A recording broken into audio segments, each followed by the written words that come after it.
AI art.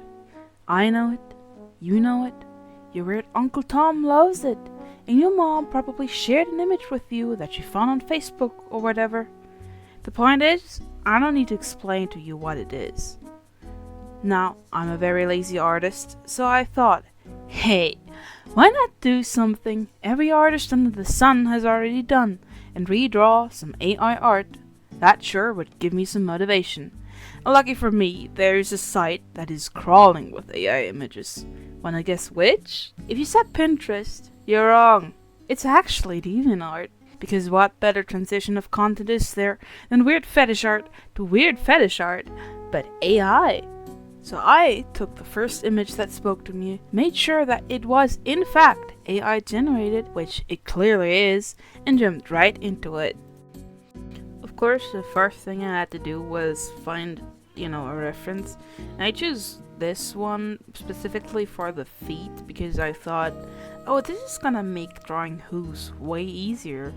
Spoiler alert, it didn't.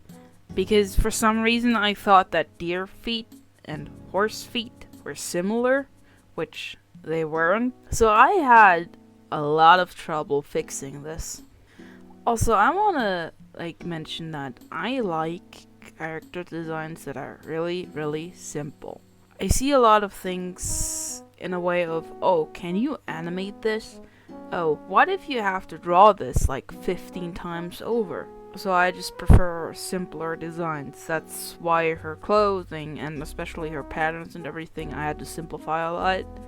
Also, I changed her hair later on. I wanted to go for more of a Cupid style from Ever After High, if you've ever seen that show, with the hair being the front or bangs, it's flat and the back are curly, but I just kinda chose against that because it didn't look good.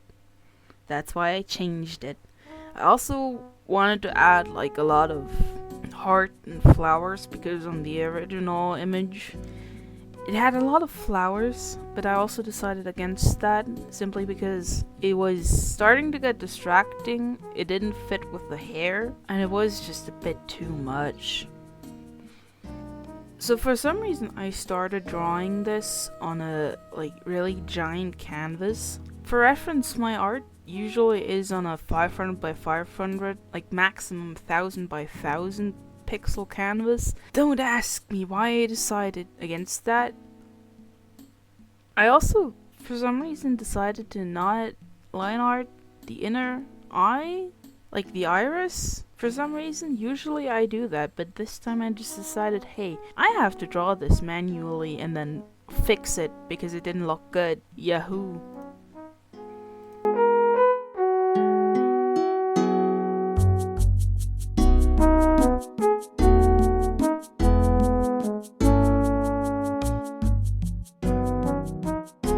Like I said, the legs took me forever to figure out. It was so bad that I found a Sims 4 ad, custom content, and decided to use that as reference for some reason. And they still didn't turn out good. I'm not happy with the legs. I don't draw legs a lot. I like drawing upper bodies, but legs, I just kinda give up.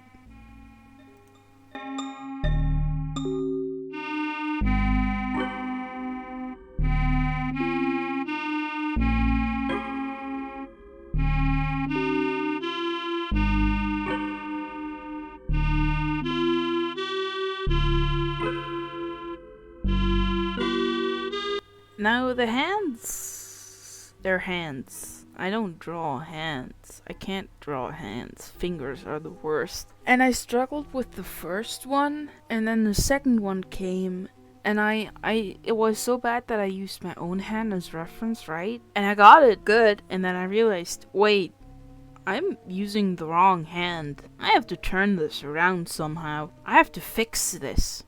And boy, was it fun to fix this, in which I mean it was ass to fix it. I don't like fingers. I should have just given her hooves.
Coloring this was also, at first I wanted to go with similar colors and a similar design as, the AI image, because I kind of liked the little fading it did. I couldn't do it, I couldn't make it look good, so I just decided, okay, fuck it, I'm doing it the way I want it to look. And I went with a lot more like pinkish purple instead of this pinkish brown, which I think is actually better because her entire outfit is already really pink, so the purple is a bit more of a contrast. I'm also trying to limit myself to not use 15 different colors. I just want a nice, neat little color palette that I can use, that I can repeat on, like, oh, the dark purple is the dark markings, but it's also the shoes or whatever. I mean, it's not actually the shoes here, but like the nose color, the horn color, they're both the same. The only time I will throw in a different color is the eyes, because for me the focal point of every art is the eyes. It's the first thing I want people to look at. The eyes. Specifically, the face. Because everything else does not look good.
shade for this. And then I decided later on, hey, I need to shade this.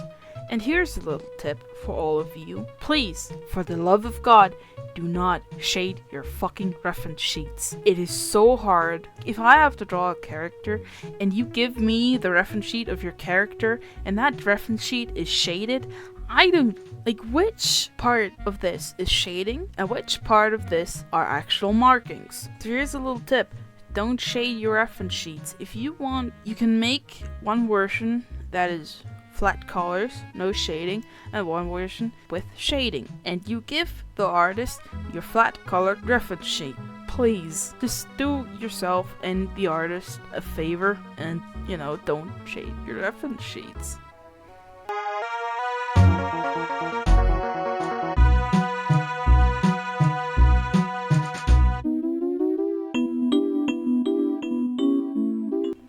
Anyway, I also then decided to go and shade this. Obviously, I didn't shade the entire reference sheet. I just took the main line art with clothes and everything. Genuinely, you can see I tried to start off with doing a different shading method in grayscale. I wanted to start putting shading where it deserves to be and do it properly. And then I decided, no, I'm lazy. I don't want to do that, so I just do what I always do. I fill in my entire canvas one dark color and then use the kneaded eraser, which is like a basic eraser in Clip Studio Paint, and just erase the part where I think the light goes. Where I think the light goes, I mean where I think the light goes. Because I don't look at any references or anything for shading, I just do what the fuck I want. If it isn't right, then it's not right. But I don't care.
Also, I throw like entire gradient map on there, fuck around with the like blending modes a little bit, and the biggest thing that I started doing is just putting a texture over my art, like put it on multiply and put it on like 5% opacity or something. First of all, because it looks nice, like it gives your image a little bit more of a texture, but also I'm pretty sure that if somebody tries to feed your art into, an AI generator, this will actively destroy the art. I don't know, I just started doing it because it looks good.